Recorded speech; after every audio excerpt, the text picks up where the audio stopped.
the media tells you, Mr. Trump, we support you. We love you. Okay, 4 p.m. We've been 4 p.m. Come here, let me give you a hug. Please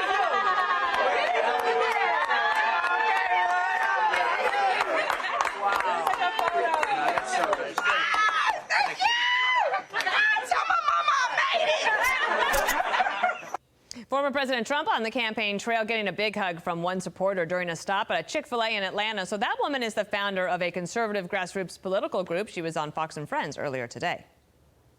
People, of course, were from all 4 institutions within the AUC, the local HBCU community in Atlanta, and they all showed up in support of them. So it's actually kind of crazy to see people in an uproar when all 4 institutions were legitimately represented.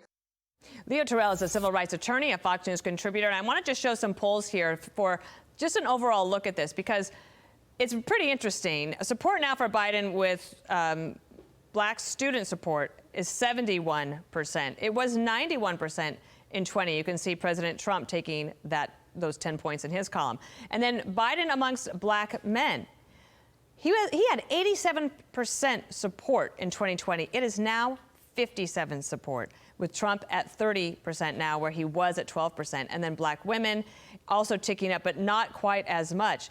Now, Leo, Republicans and Donald Trump, they don't need to win all of the black vote in order to get to that 270 that Bill was just talking about. But if they get just a little bit more, then they would be able to win. And if they are able to do that in the long run going forward, that could put Democrats back on their heels. How do you see it?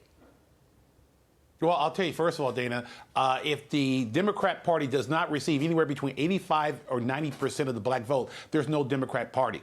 That photograph of that black woman with President Trump is a nightmare for CNN, MSNBC, New York Times.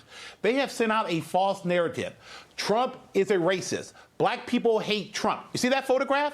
Mm-hmm. That photograph shows a disconnect as to what the left-wing media is portraying.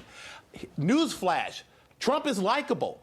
Black people like Trump, and those numbers that you just pointed out, Dana, reflect a shift from the Democrat Party to Donald J. Trump, and you can see a lot more of that because that is what's happening. Look, everyone knows 4 years ago, Dana, I made the switch when Joe Biden said, if you don't vote for me, you ain't black. Well, I'm still black, and I'm voting for Trump.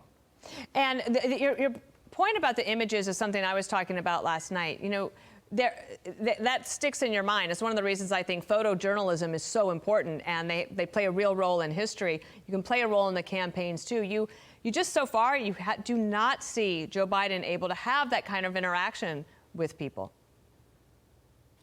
You know, Dana, when you see Trump at these rallies, I've been to a few, I've seen them.